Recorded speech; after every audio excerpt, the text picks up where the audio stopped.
Okay, so the NRL standoff with the RLPA is continuing. While things are as they are, strike action has not been ruled out at some point, but it's the continuing media boycott from the players. Now, I don't believe all the players are in full unanimous agreement with the stance that the RLPA has taken. But there are a couple of big issues that are not being resolved by the deal that the NRL has put on the table, and that's the owed back pay to players because of COVID, and the collection of players' data by the NRL, so players' personal information and data. So they're the two, I think, major sticking points that Clint Newton in his interview on Triple M earlier today brought up.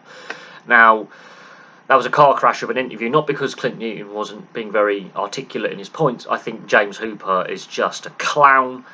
Gordon Tallis has basically said, I'm pretty ignorant as a player. I was ignorant when I was in the RLPA as a player, as a senior player.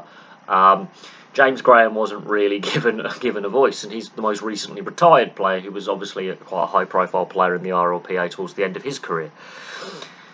But there is clearly a breakdown in the relationship between Clint Newton and Andrew Abdine. There's also a trust issue that predates these two, going back to the Todd Greenberg era of the NRL. There's clearly a trust issue over managing of the league's finances, even that did ultimately surface during the COVID pandemic with the players. I think it was retirement fund and welfare fund which was short 10 million Australian dollars. So the NRL hadn't been keeping up with their payments into that pot of money. So there is clearly a trust issue with the administration of funds. I don't think the NRL's final take it or leave it offer actually is going to be a final take it or leave it offer. I think they will come back to the negotiating table because the RLPA have that threat of strike action, and the NRL have some big plans over the next 5 years that, if the players go on strike, could potentially derail. Also, at the end of this season, we have the end of season test matches. So England, for example, are playing Tonga. The majority of that Tonga side will be basically NRL players. It's basically going to be an NRL first grade squad going to play 3 test matches over here in England. So there is the potential for those end of season test matches to be disrupted if there's the outstanding potential for strike action. Also, the NRL wants to take games over to the USA from next year. If the players go on strike, that could potentially derail that proposed overseas series to grow the game internationally. Now, that is one of the jewels in the crown that the NRL wants to have, is this long-term growth overseas.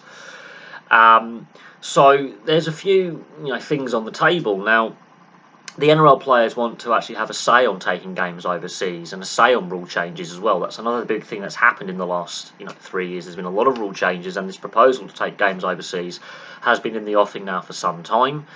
Several teams in the NRL have American investment in them, like the Manly Sea Eagles and the South Sydney Rabbitohs, for example. There is American investment in those teams. So there is American money in the game. The NRL wants to grow that international TV deal with a US broadcaster as well, to again bring further revenue to the game. So both sides have their leverage, but a strike has not been ruled out. So it will be interesting to see if the NRL do come back to the table. In the pre-season, we had a similar standoff that eventually wound down a little bit and allowed negotiations to continue. But these negotiations have gone on now for nearly 2 years. So basically half this CBA, it does have the potential for to really disrupt the game in the short to medium to long term, because the NRL has their plans for growth. The NRLW is expanding this year, for example, from 6 to 10 teams. Eventually it will expand to 12 teams in the next 5 years.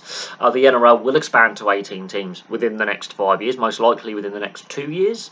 So NRL and NRLW expansion is a policy that the league is pursuing at this time, which also means the RLPA expands as an organisation because there's been more registered players.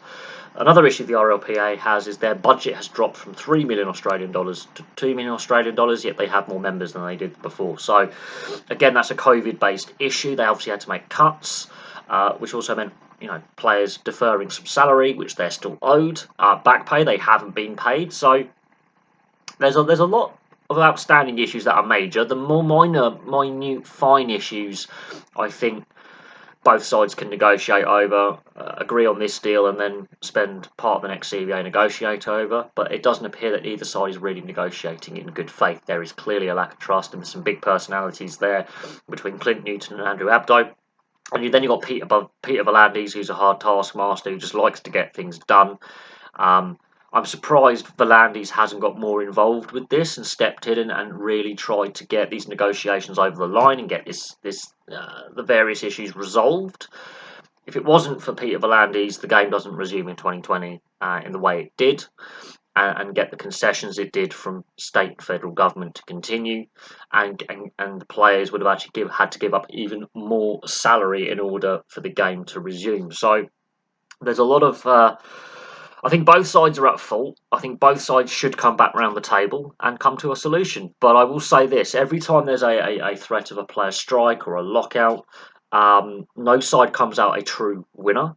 We've seen it with Major League Baseball, we've seen it with the NHL, we've seen it with the NBA, we've seen it with the NFL, we've seen it with a variety of professional sports leagues in Australia and North America. The media, who are major stakeholders, especially in the NRL, with I think 80 to 85% of the revenue generated by the league comes from the media partners. They're painting a biased picture of the RLPA and Clint Newton, which I think is unfair. It's not balanced. There's not enough criticism aimed at the NRL from walking away from the negotiations at this point and saying this is a take it or leave it deal. So it would be nice to see some more balanced reporting, but it is frustrating that there is the potential for strike action at some point between now and the start of next season. So we shall see what happens. We shall see if a strike does take place at some point. And we'll see if the NRL come back to the negotiating table as quickly as possible. But there we go. Thank you very much for watching. Place your thoughts in the comment section below. I'll have some more content for you very, very soon.